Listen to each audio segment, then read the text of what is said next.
lewat suara kita bisa didengarkan dan kita bisa memaksa penguasa untuk menuruti apa kehendak rakyatnya. Jangan mau suara kita hanya dihargai 5 tahun sekali di bilik suara doang atau pada saat pilkada. Jangan mau suara kita hanya dianggap berharga 100-200 ribu atau dapat jilbab pada saat kampanye. Biasanya modusnya itu kan bagi-bagi kaos partai atau bagi-bagi jilbab untuk yang perempuan. Jangan mau kita hanya dikerdilkan sebatas fans yang bisa berbaris seperti itik. Hati-hati, sebentar lagi pemilu, suara kita akan diperebutkan dengan berbagai macam cara. Mari ingat pengalaman yang dulu. Untuk apa mati-matian membela 1 atau 2 ketika akhirnya berkumpul juga? Buat apa musuh-musuhan sampai seolah-olah dunia akan berhenti kalau ternyata yang kalah bergabung dengan yang menang atas nama demi bangsa?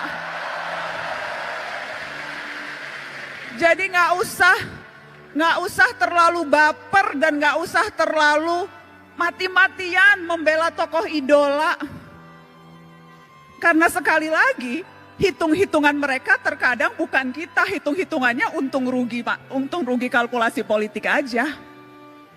Karenanya jangan mau dimanfaatkan hanya suara di 5 tahun sekali, tapi gunakan suara itu terutama di hari-hari ini. Ketika ancaman kita untuk bersuara mungkin saja akan dibatasi lewat rancangan kitab undang-undang hukum pidana di mana semua bisa kena.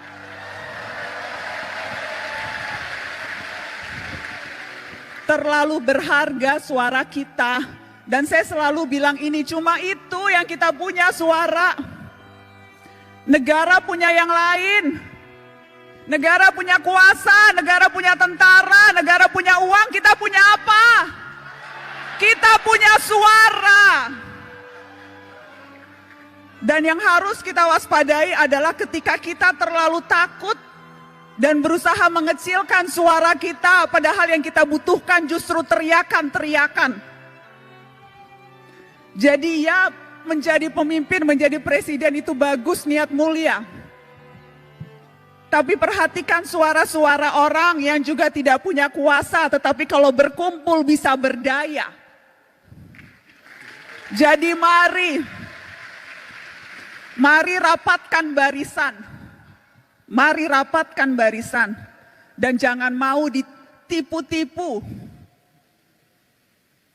Jangan mau dipergunakan hanya suaranya, tetapi ketika kita menuntut hak-hak kita yang paling dasar, sedasar kebebasan berekspresi dan berbicara, itu kita tidak didengarkan.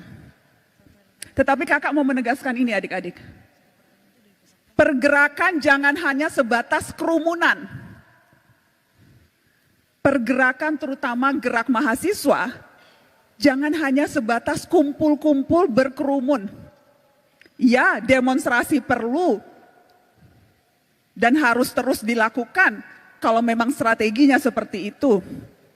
Anak muda hari-hari ini adalah anak muda yang seharusnya pintar memilih dan memilah informasi, mana yang sampah, banyak sampah sekarang di dunia maya, dan mana yang fakta.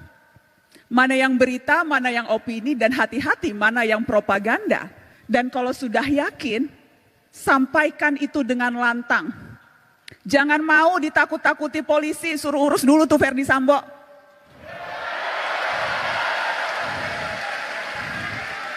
Sepanjang kita tahu apa yang kita lakukan benar, kita tidak merugikan orang lain, jangan mau ditakut-takuti dengan pasal. Kita juga bisa belajar pasal-pasal, kita juga tahu apa hak-hak kita sebagai warga negara. Kalau tidak tahu, cari tahu. Jadi jangan mau gampang ditakut-takuti.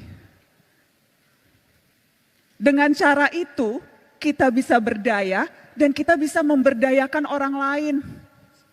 Dan harusnya itu ultimate goal kita dalam hidup.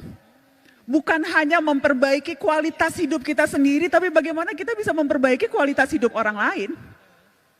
Dan itu bisa dilakukan tanpa jabatan formal, tanpa jadi presiden, tanpa jadi menteri, tanpa jadi anggota DPR, tanpa perlu pangkat yang tinggi.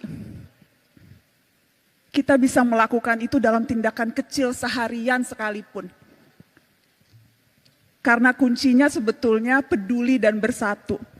Kutipan yang selalu saya tunjukkan ke setiap mahasiswa, ketika Bung Hatta bilang seperti ini, peduli dan bersatu itu adalah kunci. Karena kalau tidak, Indonesia hanya seperti seuntayan gambar di peta.